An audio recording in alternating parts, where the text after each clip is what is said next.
তাই একটা বাচ্চা যখন জন্ম নেয় তখন তার প্রথম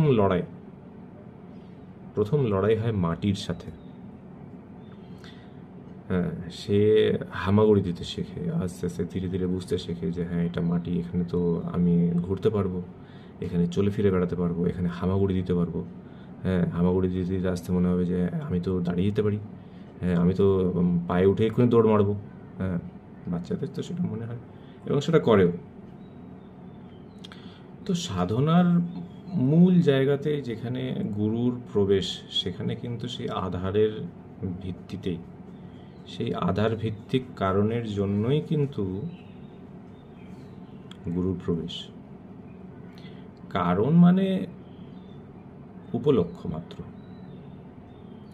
হ্যাঁ, আপনার যদি বাড়িতে 100টা লোক অমুক দিনে ইনভাইটেড থাকে, তার উপলক্ষ হচ্ছে আপনার বিবাহবার্ষিকী, অথবা আপনার বিবাহ, অথবা আপনার জন্মদিন, অথবা কোনো রকম কোনো সেরিমনি আপনার কাছে আছে, তাই তো?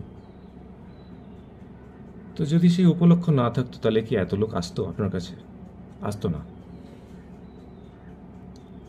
তেমনি আপনার যে জন্ম, আর আপনার যে মৃত্যু, আর আপনার যে ভোগান্তি, কষ্ট, সব কিছুই কিন্তু একটা উপলক্ষ মাত্র।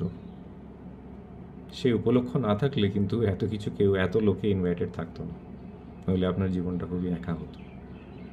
একটা উপলক্ষ আছে নিশ্চয়ই, একটা কোথাও নিশ্চয়ই ভোজ তো চলছে, সেই জন্য এত লোকের আগমন। সেই মূলাধার মাটি, আগে মাটির সাধনা করতে হয়। মাটির সাধনা মানে আগে মূলাধার সাধনা। তো গুরু কি করে, আগে প্রথমেই তাকে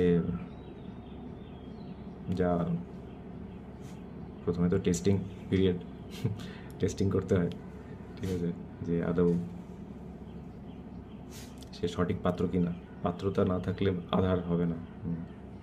যদি পাত্র না থাকে তাহলে সমুদ্রের জল ধরার মতো ক্ষমতা পৃথিবীর নেই। সমতল জায়গা কিন্তু সমুদ্র হতে পারে না, তার জন্য একটা পাত্র লাগে। তেমনি সাধনার ফল কিংবা যে কোনো রকম, যে আমরা সায়েন্টিফিক্যালি বলতে গেলে আমরা প্র্যাকটিস করছি, সে প্র্যাকটিসটা কিন্তু আলটিমেটলি আমাদের পার্টিকুলার কিছু গ্রোথ অথবা কোনো রকম ডিগ্রোথ করার জন্য। যেমন আমি একটু ভেঙে বলি, গ্রোথ কি? গ্রোথ যেমন